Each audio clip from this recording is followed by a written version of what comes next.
So dear students, हमने previous session के अंदर आपका बिजनेस का एक नया फर्स्ट प्राइमरी हैंड शुरू किया था, इंडस्ट्री। अब इंडस्ट्री के हमने टाइप्स देख लिए थे, ओके। उसमें टर्शरी इंडस्ट्री आपको लिखना है। तो बताइए टर्शरी इंडस्ट्री के बारे में कैसे लिखोगे आप? सबसे पहले कुछ क्रिएटिव पार्ट हम देखते हैं। तो कोई बताएगा मुझे कि tertiary industry, how to explain it about tertiary industry? सुनो, the service sector which is made for delivering that service sector which is directly or indirectly help to primary sector and secondary sector. That service sector is known as tertiary industries. Just like कौन सा, hospitality, labor providing outsourcing agencies, BPO, ये सब service sectors है। ये सारे service sector जो है वो टर्शरी इंडस्ट्री से बिलोंग करते हैं। ओके, टूरिज्म्स क्या है? टूरिज्म के बेसिस पर तो आज पूरा, जैसे एग्जाम्पल देखिए, राम मंदिर अयोध्या में बनाया गया, उसका जो मेन पर्पस था वो क्या था? To increase tourism. क्यों गवर्नमेंट ने करोड़ों रुपए खर्च किया? आस्था के लिए। अरे वो मंत्री किसके सगे नहीं होते हैं, वो करोड़ों रुपए खर्च कर रहे हैं। इसका मतलब क्या है कि उनको अपने कंट्री का, अपने स्टेट का, वहां का टूरिज्म इंक्रीज करना है। ओके, तो ऐसे कहा जाता है कि यानी टूरिज्म जो है एक टर्शरी इंडस्ट्री का ही पार्ट है जो हमारे कंट्री को रेवेन्यू देता है। और कुछ कंट्रीज तो चलती ही टूरिज्म के बेसिस पर है, जस्ट लाइक दुबई है ना। दुबई जो है वो पूरी टूरिज्म इंडस्ट्रीज चलता है, टर्शरी इंडस्ट्रीज के ऊपर डिपेंड होता है। इवन एजुकेशन जो चलता है वो भी टर्शरी इंडस्ट्री में आता है। बॉलीवुड कहाँ का? टर्शरी इंडस्ट्री, क्योंकि बॉलीवुड आपको सर्विस दे रहा है ना। अरे फिल्म दिखा के आपको सर्विस दे रहा ना, तो in short that industry is known as tertiary industry. Okay, clear? तो ये आपको लिखना है पूरा, ये सब कुछ ये आपके लिए मैंने छोड़ा है, आप अपने मन से इसको लिख सकते हो। अब हम बात करते हैं इंपॉर्टेंस। इंडस्ट्री की इंपॉर्टेंस क्या है? अब इंपॉर्टेंस में कौन से मुद्दे डालोगे जतिन, बताओ? सुनो, इंडस्ट्री के आने के बाद इस दुनिया के अंदर, इस वर्ल्ड के अंदर, इस कंट्री के अंदर क्या क्या पॉजिटिव चेंजेस आते हैं, उसको सारे मुद्दों को हम इंपॉर्टेंस में डाल सकते हैं। समझा आपको? Clear? So what is importance of industry में कौन से मुद्दे लिखूंगा, बताओ? कि इंडस्ट्री आने के बाद कौन कौन से पॉजिटिव चेंजेस देखने को मिलते हैं, वो सारे मुद्दों को हम इंपॉर्टेंस में डालते हैं, सिंपल फंडे में। Got it? क्लियर? अच्छे समझ में आया? अब जैसे पहला एग्जाम, ये इंट्रोडक्शन आपको ऊपर पढ़ लेना, वही है पूरा। हाँ, पहला है बैकबोन ऑफ इकोनॉमिक ग्रोथ। अब सर ये क्या है भाई? बैकबोन ऑफ इकोनॉमिक ग्रोथ यानी क्या? सुनो ए बच्चा लोग, ध्यान दो। देखो, मैं हमेशा आपको बोलता हूं कि बिजनेस का प्राइमरी है इंडस्ट्री है। और बिजनेस क्या करता है? कोई भी देश का बिजनेस इकोनॉमिक ग्रोथ करता है। कैसे? हमारी आर्थिक ग्रोथ करता है। जैसे एग्जांपल आप देखिए, हमारा डॉलर जो है, डॉलर एक डॉलर लेने के लिए हमको 78 रुपीज देने पड़ते हैं। यानी हमारा बिजनेस, इंडिया का बिजनेस 78 टाइम्स नीचे है। तो ये नीचे क्यों है? क्योंकि हमारे इंडस्ट्री एरिया वीक है। आप देखिए, मैं आपको बता रहा हूं सिंपल फंडा, यहाँ पे इंडस्ट्रीज कम है, इसलिए हम मैक्सिमम गुड्स इंपोर्ट लेते हैं। कल मैं तुम्हारे नए क्लास के लिए वो साउंड सिस्टम लेने गया, तो दुकानदार बोलता कि सर ये लेके दे। जेब्रॉनिक का कुछ तो भी साउंड सिस्टम था, 2 मॉडल थे, made in India and imported goods. तो ऐसा इंपोर्ट वाला लोग लेके आइए। क्यों? क्योंकि उसको पता था कि हमारे इंडिया की टेक्नोलॉजी इतनी एक्सपांशन नहीं है जहां पे हम उसके ऊपर रिलायबल हो पाए। यानी कहने का मतलब क्या है कि हमको लगता है इंपोर्टेड गुड्स से तो अच्छा ही है। वो अच्छा क्यों है? क्योंकि हमारा इंडस्ट्री उतना ग्रोथ नहीं कर पा रहा है। यानी हमारे इंडिया के अंदर मेड इन इंडिया बनने को बन तो रही है कोई चीजें, लेकिन उतना कॉम्पिटेंटली नहीं बन रहा है जितना बनना चाहिए। आप देखिए, आज कोई भी चीज बनाने के लिए भी मेड इन इंडिया लिखते रहते नहीं, उसके अंदर जो पार्ट्स आते हैं वो इंपोर्ट ही होते हैं। तो कहने का मतलब ये है, तात्पर्य ये है कि कोई भी कंट्री का इंडस्ट्री ऐसा सेक्टर है, चाहे वो प्राइमरी हो, चाहे वो सेकेंडरी हो, चाहे वो टर्शरी क्यों ना हो, हमारी इकोनॉमिक डेवलपमेंट का बैकबोन है। सिंपल भाषा, यानी हमारी जो नीड की हड्डी है, जो सबसे मेन होती है, वो इंडस्ट्री है बिजनेस की। अगर वो प्रॉपर नहीं है तो कोई बिजनेस में ग्रोथ नहीं हो पाएंगी, और अगर बिजनेस में ग्रोथ नहीं हुआ तो कोई कंट्री उसको इकोनॉमिकली डेवलपमेंट नहीं कर पाएगी। दैट्स वाई अब आप देखिए चाइना के पास भी वही प्रॉब्लम्स है जो हमारे पास है। पूछो क्यों? पॉपुलेशन दोनों की सेम है, दोनों की पॉपुलेशन सेम है, एरिया तक सेम है। आप देखिए चाइना के पास जितना एरिया है उतना हमारे पास ही है, हमारे पास ज्यादा ही होगा, उस पास तो भी कम है। स्टिल चाइना क्यों डेवलप कंट्री में आता है और हम डेवलपिंग कंट्री में आते हैं? क्यों? ऐसा रीजन क्या है? रीजन है इंक्रीजिंग द इंडस्ट्रीज। वहां बच्चे रोबोट बनाते हैं, रोबोट। उनके एजुकेशन सिस्टम में ऐसा ट्रेडिशनल सिस्टम से पढ़ाया नहीं जाता, वहां उनको असाइनमेंट्स होते हैं। 4th क्लास वाला बच्चा रोबोट बनाता है और फिर उसमें क्या नया क्रिएटिव लाता है, लिखो उसमें बताओ, और फिर अगर हमको अच्छा लगा तो हम देखो 5वीं क्लास में प्रमोट करेंगे, नहीं तो यहीं पे टिके रहे। हमको क्या होता है, लिख क्या बेटा जो मैंने दिया यहां से यहां तक के ये टिक, यही आंसर चाहिए, इसके अलावा तो अपना लिखा झापड़े पड़ती जा टीचर की। यानी एजुकेशन का कनेक्शन डायरेक्टली किससे है? इंडस्ट्री से। और इंडस्ट्री कनेक्शन है, इंडस्ट्री रिक्वायर्ड इनोवेशन, क्या चाहिए? और innovation required creativity, and creativity जो प्रोवाइड करता है वो एजुकेशन होता है। आप देखिए हमारे यहां पे कोई भी चीज फर्स्ट मूवर में बनती है क्या? नहीं बनती है। हम लोग देखते हैं हाँ ऐसा कुछ भी आया है चीज, उसको बनाने के पीछे लग जाते हैं। हमने कुछ अपना नया इनोवेशन कुछ भी नहीं किया है आज तक। आप देखिए जितने भी ऑथर्स आप पढ़ रहे हो, maximum authors belongs to foreign countries. Henry Hall, Oxford, क्या क्या नाम आते हैं उनके, तो समझ में आ रहा है आपको कुछ? कहने का मतलब क्या है? 11 थॉमस, ये जो विदेशी नाम है, इन्होंने इनोवेशन किया और इनोवेशन देकर उसने हमको बस फॉलोअर बनाया। तो कहने का मतलब क्या है कि जो कंट्रीज इनोवेशन करेगी वहां पे होगा मैन्युफैक्चरिंग, और जहां मैन्युफैक्चरिंग होगा यानी वो बिजनेस का प्राइमरी हैंड जो है वो स्ट्रांग है। क्या है उसका? अगर प्राइमरी हैंड स्ट्रांग है तो वो इकोनॉमिक डेवलपमेंट करा के ही रहेगा। समझा आपको? क्लियर?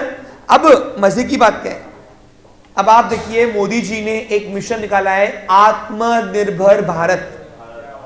ये आत्मनिर्भर भारत का जो ओथ ली है मोदी जी ने, इसका मतलब है कि वो इंडस्ट्रियलाइजेशन को बहुत ज्यादा इंक्रीमेंट करने वाले हैं और उसके लिए बहुत ज्यादा सहूलियत दी है। आज आप देखो MIDC के अंदर आपको बिना पैसे दिए पूरा लोन से आपको लैंड अलॉट हो रही है। क्यों? गवर्नमेंट को खुद चाहता है कि तुम बिजनेस करो।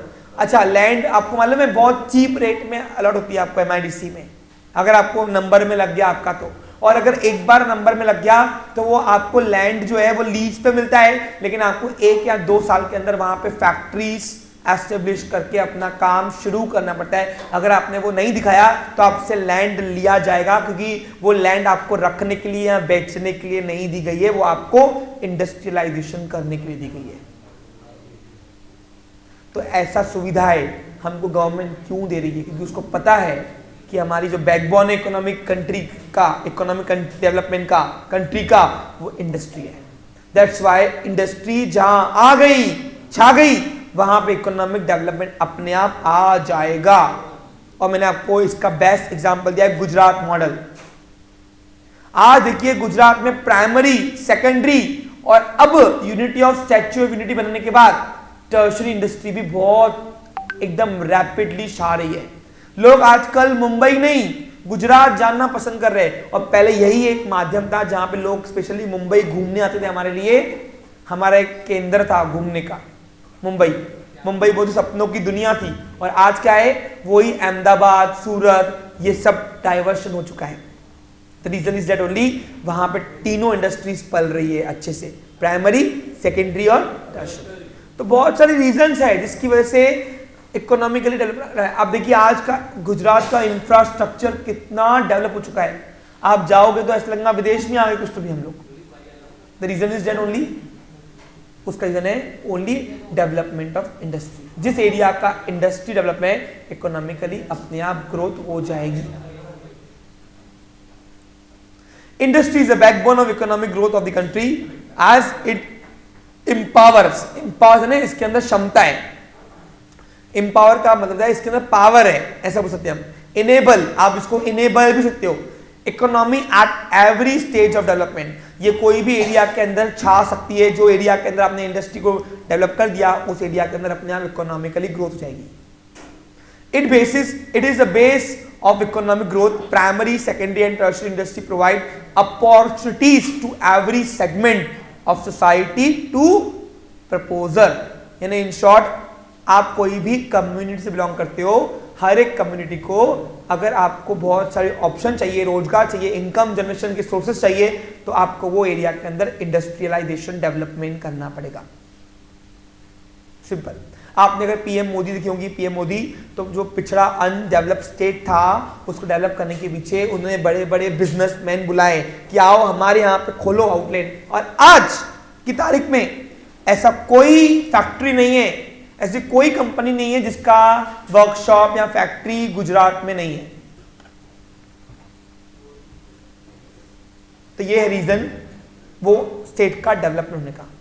वैसे मोदी जी फोकस पूरे इंडिया पे कर रहे हैं, लेकिन मैं आपको बता रहा हूं कि कहने का मतलब क्या है कि कोई भी कंट्री, स्टेट या एरिया जो बढ़ती है वो डेवलपमेंट ऑफ इंडस्ट्रीज से बढ़ती है। सिंपल भाषा में बोलते। नेक्स्ट है maximum utilisation of available resources. अब आप देखिए मैन पावर, मशीन्स, मटेरियल्स, ये जो कुदरत के रिसोर्सेस है इसका मैक्सिमम यूज हम कैसे करेंगे? इंडस्ट्रियलाइजेशन चलाकर। एग्जाम्पल दूं मैं आपको, एक भैंस एक दिन में 20 लीटर अगर दूध दे रही है, उसकी क्षमता 20 लीटर है, हमने अगर उसका दूध नहीं निकाला तो नेक्स्ट डे पर वो 40 लीटर दूध देगी नहीं, वो 20 लीटर देगी। तो कहने का मतलब क्या है कि ये इंडस्ट्री, अब देखो वो भी डेयरी फार्मिंग इंडस्ट्री है ना, प्राइमरी इंडस्ट्री का पार्ट है वही। तो वो डेयरी प्रोडक्ट चलाकर फार्मिंग करके एक किसान वो भैंस का दूध निकालता है और उसका जो अवेलेबल रिसोर्सेस है उसका वो मैक्सिमम यूज करता है, क्योंकि अगले दिन पे वो मल्टीपल होके प्लस होके डबल वो क्वांटिटी में दूध देगी नहीं। तो हमारे पास जो अवेलेबल नेचुरल रिसोर्सेस है समय पर उसका यूज करना, ये कौन करता है? इंडस्ट्री एक्टिविटी ही करती है। समझा आपको? क्लियर? अरे आ रहा क्या? एक किसान गर्मियों में अगर उसको कल्टीवेट करना है मैंगोस तो कल्टीवेट करेगा, ठंडी में बाद में वही जमीन से मैंगो नहीं उगने। यानी कहने का क्या है कि समय पर जो चीज का रिसोर्सेज का यूज करना है वो रिसोर्स का यूज करके एक इंडस्ट्री एक्टिविटी क्या कर रही है? हमारे पास जो रिसोर्सेज है उसका मैक्सिमम यूज कर रही है। The available resources are utilised to the maximum level due to industry. Primary industry, that is genetic and extractive industries, helps to collect the product produced made available by nature. जो कुदरत से हमको मिलता है वो गुड्स को produce कर रही है प्राइमरी, और whereas secondary industries use this product as raw material, और वही सेकेंडरी इंडस्ट्री प्राइमरी इंडस्ट्री से रॉ मटेरियल एज ले रही है और फिनिश गुड प्रोड्यूस कर रही है ताकि हमारी ह्यूमन वांट सेटिस्फाइड हो। लैंग्वेज देखो कितनी इजी है। नेक्स्ट है, अब मैंने आपको जैसे बताया कॉमर्स बोलो या इंडस्ट्री बोलो, जो एरिया के अंदर आ गया वहां पे लोगों को मिलता है रोजगार। क्या मिलता है? और रोजगार से क्या होता है? आता है इनकम। इनकम से क्या होता है? कंजम्पशन बढ़ता है, और कंजम्पशन से क्या होता है? हमारी लाइफस्टाइल इंप्रूव होती है। क्या होती है हमारी? जितना कंजम्पशन अच्छा उतना ही हमारी लाइफस्टाइल इतनी इंप्रूव अच्छी। तो दैट्स वाई इंडस्ट्री से रोजगार मिलता है, कॉमर्स से मिलता है, लेकिन मेरा ये कॉमन पॉइंट है, आप दोनों में है। देखो इंपॉर्टेंस ऑफ कॉमर्स में भी है और यही पॉइंट आपको इंपॉर्टेंस ऑफ इंडस्ट्री में भी मिलेगा। दोनों पार्ट इंडस्ट्रीज या कॉमर्स हो बिजनेस के रोजगार देता है। Various type of industries engage in production and assembling activities. Assembling का मतलब क्या होता है? जोड़ना। आप देखिए कुछ असेंबलिंग यूनिट है वो भी इंडस्ट्री में आता है, सिर्फ प्रोड्यूशन इंडस्ट्री नहीं आता है, it also assembling, also it include assembling. Assembling का मतलब है जोड़ना।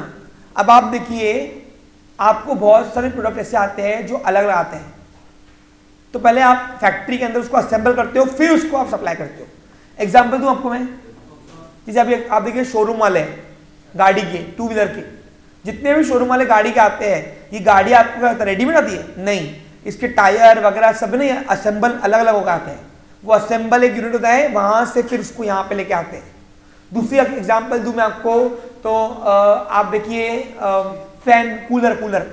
अब कूलर वाले जितने भी बेचते होंगे कूलर, तो वो कूलर के जो पार्ट्स है वो सब अलग अलग आते हैं, मशीन अलग आती है, बॉडी के चारों पार्ट्स अलग आते हैं, उसकी खस अलग आती है। तो ये असेंबलिंग करने को भी हम इंडस्ट्री एक्टिविटी बोलते हैं। समझ में आ रहा कुछ तुमको? तो बहुत सारे ऐसे इंडस्ट्रियलाइजेशन है जो सिर्फ असेंबली करके हमको गुड सप्लाई कर रहे हैं। Example number 2, China. आप देखिए चाइना सबसे मेन जो डेवलपमेंट कर रही है वो असेंबली से कर रही है। सारे कंपनियों के प्रोडक्ट असेंबल होते हैं चाइना में। आप जो एप्पल चला रहे हो, एप्पल आईफोन, वो दिख रही तो आपको यूएस से की है, लेकिन असेंबल चाइना में होती है। पूछो क्यों? टेक्नोलॉजी उसके पास ही असेंबल करने की। असेंबल यानी क्या होता है, एप्पल वाला सारे पार्ट्स उसको भेजता है और असेंबल यूनिट वहां पे उसका चाइना में, और वहां से फिर इंपोर्ट होती है गुड्स, पूरा एक्सपोर्ट होता है वहां से पूरा। तो कहने का क्या है, सारे प्रोडक्ट का असेंबली यूनिट्स कहां है? चाइना के पास है, और इसलिए चाइना डेवलप कंट्री में आता है। तो असेंबलिंग यूनिट करना, एक्टिविटी करना is also part of industry. क्या मेरी बात आपको समझ में आ रहा है अच्छे से? Need lot of people to work. Industry create great employment opportunities to the youth. अब देखो लेबर 3 टाइप के होते हैं, अनस्किल यानी हेल्पर, सेमी स्किल जो हेल्पर भी चलाता है, कभी कभी कारीगर भी करता है, समय पर जो आया कर लेता है, और दूसरा था कारीगर यानी skilled labour. Peoples can engage employment opportunities depending upon the nature of industries. जैसा इंडस्ट्री वैसा टाइप का हमको मैन पावर असाइन करना है। समझा आपको? क्लियर? नेक्स्ट है हेल्पफुल फॉर रूरल डेवलपमेंट।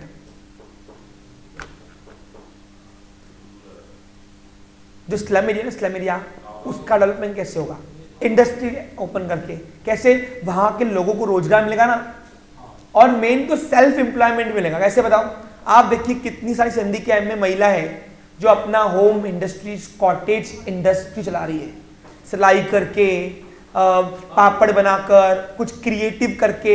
वो आजकल लड़कियां भी आर्ट बनाकर, ऐसे आर्ट बनाकर वो बेच रही है। तो ये सब दैट्स एक्टिविटी ऑफ इंडस्ट्री, जिससे उनका फाइनेंशियली डेवलपमेंट हो रहा है, रूरल एरिया अर्बनाइजेशन में डेवलप हो रहा है।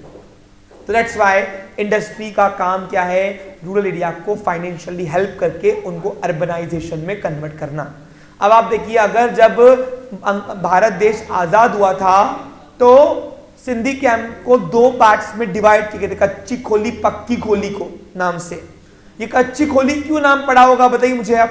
क्योंकि जब यहाँ पे रेफ्यूजी बनके सिंधी कम्युनिटी आई थी तो उन्होंने अपने टेंट बिछाए थे यहाँ पे, उनको गवर्नमेंट ने अलॉट किए थे जगह। क्योंकि बंटवारा जब हुआ था तो सिंधी कम्युनिटी पाकिस्तान एरिया में रहती थी। उन्होंने अपना धर्म के लिए अपना सब कुछ छोड़ के वो यहाँ पे जब वो आई तो शरणार्थी बन के आई, रेफ्यूजीज। तो रेफ्यूजीज बनने के बाद जिनके पास पैसा था वो पक्की खोली में आए, उन्होंने अपना थोड़ा बहुत पक्का मकान टीन का बांध लिया। और जो लोग का फाइनेंशियली हेल्प नहीं हो पाई यहाँ पे उनके रिश्तेदारों ने, तो उन्होंने एक टेंट बिछा के, बांबू बिछा के वहां पे उन्होंने अपनी खोलियां शुरू की। इस तरीके से 2 विभाजन पार्ट्स में उसको डिवाइड किया गया था। लेकिन आज देखिए, आज यहाँ पे सिंधी कैंप में शायद ही कोई ऐसे टेंट वाला घर या कच्चा मकान दिखता होगा मुझे। The reason is that only development in financially. वो किसने किया?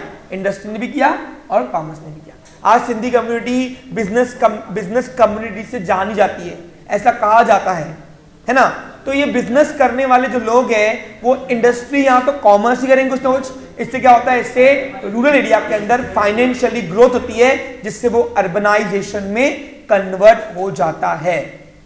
आज आप देखिए सिंधी कैंप में जब मैं कहीं घूमने आता हूँ कहीं पे भी, तो शायद ही मुझे कोई कच्चा मकान दिखता है। आज सब आप वेल इंफ्रास्ट्रक्चर लेके बैठे हुए हो। द रीजन इज ओनली क्या बताओ?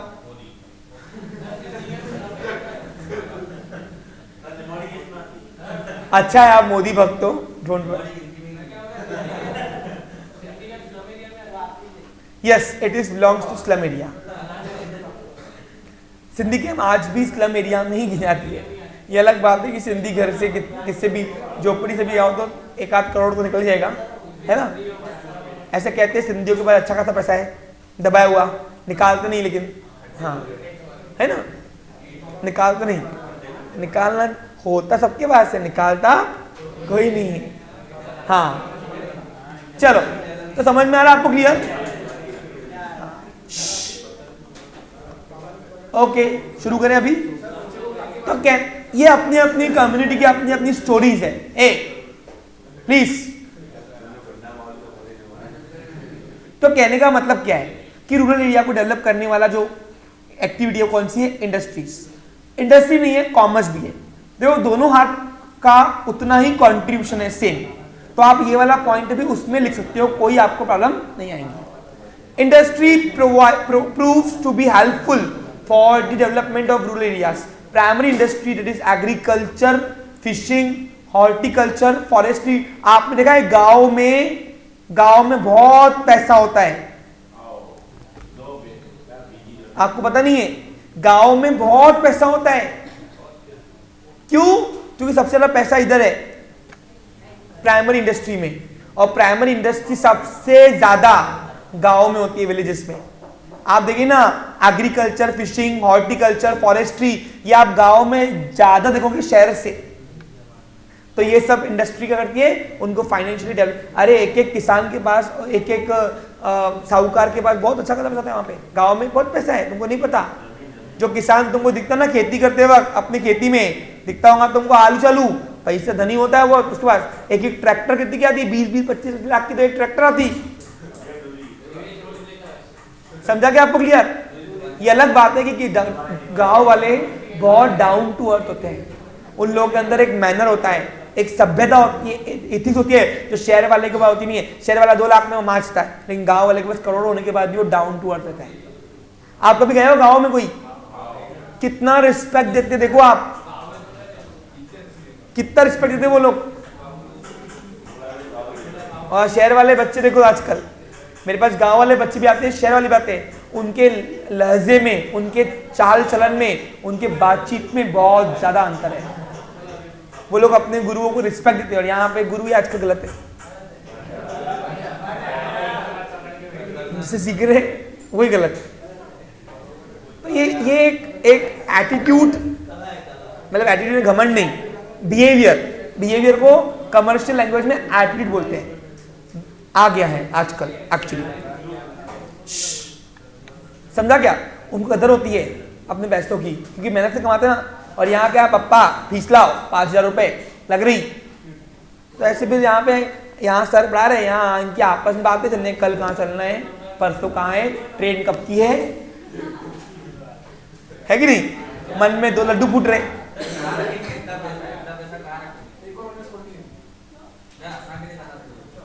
देखो एक बात सुनो,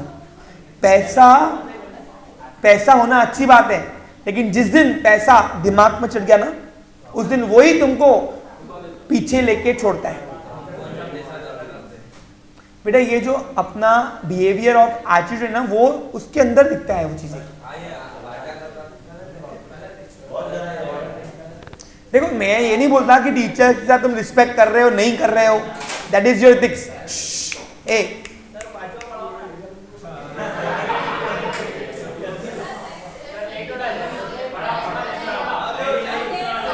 ओके चलो, कुछ अच्छी चीज सीखने के लिए नहीं बैठे हो आजकल, ठीक है?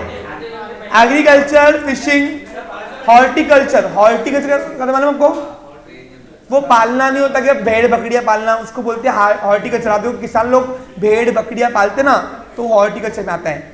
फॉरेस्ट्री, जंगल, आप मालूम है जंगल में लोग वो बांबू उगाते हैं, बांबू भी उसकी भी खेती होती है, आपको बता दूं मैं आपको। Has tremendous scope in rural peoples. The business based on primary industry can prosper in rural area more which give boost to overall rural economy. हमारी इकोनॉमी को, पैसों की वैल्यू को बढ़ाती है रूरल एरिया के अंदर प्राइमरी इंडस्ट्री। आप देखो रूरल एरिया के अंदर प्राइमरी इंडस्ट्री ज्यादा चलती है, जैसे गांव, विलेजेस, टाउन्स में खेती बाड़ी ज्यादा चलती है। लोग खेती बाड़ी ज़्यादा करते हैं, लेकिन वो उतना एजुकेशन भी गेन करते हैं। आप नोटिस क्या करो, उतनी सभ्यता से। यहाँ पे क्या है, तुम लोग ग्रैपिंग नहीं कर रहे हो, गलत है ये बात है। ये एज में सिर्फ ग्रैपिंग करो, देने की बारी आएंगी ना तब देना, अपना डिलीवर करना। नेक्स्ट है इंप्रूव स्टैंडर्ड ऑफ लिविंग। बताओ, पैसा आएगा, कंजम्पशन लेवल अच्छा बढ़ेगा, तो उस एरिया का अपने आप लिविंग लाइफस्टाइल क्या हो जाएगा, इंप्रूव हो जाएगा। पहले हमारे पूर्वज लोग धोती कुर्ता पहनते थे, आज कोई पहनता क्या, नहीं पहनता। कोई पहन के आया तो क्या बोलोगे,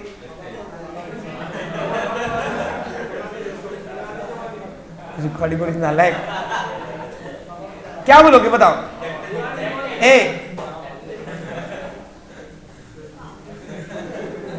बोलो, आप बोलोगे कि इसको आज के रहन सहन में चलन नहीं है। इन शॉर्ट, आज हमने अपनी लाइफ स्टाइल इंप्रूव की है बिकॉज ऑफ हमारे पास फाइनेंस है। क्या है हमारे पास, पैसा इंप्रूवमेंट ना। तो पैसा कहां से आया, इंडस्ट्री और कॉमर्स दोनों से। तो दैट्स व्हाई हमारी आज की लाइफ स्टाइल इंप्रूव हो गई है। एक मैन्युफैक्चरर, चाहे प्राइमरी हो, चाहे सेकेंडरी हो, चाहे टर्शियरी इंडस्ट्री हो, वो मैन्युफैक्चरर गुड बना रहा है और सर्विस बना रहा है, हम कंजम्पशन कर रहे हैं। कंजम्पशन करने के बाद हमारा लिविंग लाइफस्टाइल इंप्रूव हो रहा है। Industry makes a variety of goods available of the customer for their wide choices. आप ये बात तो मानते हो कि आज जितना हमारे पास अल्टरनेट ऑप्शंस है, उतने पहले नहीं थे हमारे एंसेस्टर्स के पास। उसका रीजन क्या है, क्योंकि तब इतना मैन्युफैक्चरिंग लार्ज स्केल में होता नहीं था। आज हमारे पास एक ही प्रोडक्ट के 10 ऑप्शन होते कि नहीं होते, उसमें बेस्ट कौन सा है वो सिलेक्ट करके अपना लाइफस्टाइल इंप्रूव करते हैं। That too at moderate prices, moderate ने एकदम कम प्राइस में। On the other hand industry provide employment opportunity. देखो, दो चीज यहां पे दे रहा है इंडस्ट्री। एक तो हमारे को मैन्युफैक्चरिंग करके दे रहा है गुड्स और सर्विसेज जिसे हम कंज्यूम कर रहे हैं, कंजम्पशन बढ़ा हुआ है तो हमारा इंप्रूव लाइफस्टाइल बढ़ा हुआ है ना। और दूसरा रोजगार दे रहा है, रोजगार से क्या हो रहा है, पैसा आ रहा है। क्या हो रहा है, to needy peoples which increase the purchasing power. अब लोगों के पास पैसा आएगा तो उनकी परचेसिंग पावर बढ़ेगी, परचेसिंग पावर बढ़ेगी यानी इसका मतलब क्या है कि वो अपना लाइफस्टाइल अपने आप इंप्रूव कर देंगे। Industry helps for the upliftment. Upliftment का मतलब होता है ऊपर लेके आना, अपनी लाइफस्टाइल को ऊपर लेके आना। Upliftment in the standard of living of people. आज हम जिस तरीके से लाइफस्टाइल सर्वाइव कर रहे हैं, क्या पहले उतना करते थे क्या, क्योंकि उनके पहले हमारे पूर्वजों के पास उतने रिसोर्सेस नहीं थे। और क्यों नहीं था, क्योंकि गुड्स अवेलेबल नहीं थे, इंडस्ट्री था इसलिए। आज इंडस्ट्री बढ़ने की वजह से क्या हो रहा है, हमारे पास अल्टरनेट ऑप्शन बहुत सारे हैं, हम बड़ी बड़ी ब्रांडेड की चीजें लेकर अपना लाइफस्टाइल इंप्रूव कर रहे हैं। ओके, तो ये थे इंपॉर्टेंस। अब इसका डिफरेंस बिटवीन मैं नहीं पढ़ाऊंगा, ये आपको खुद ही पढ़ना है, ठीक है। मैं कल डायरेक्ट इवोल्यूशन ऑफ कॉमर्स में जाऊंगा। Have a nice day, take care.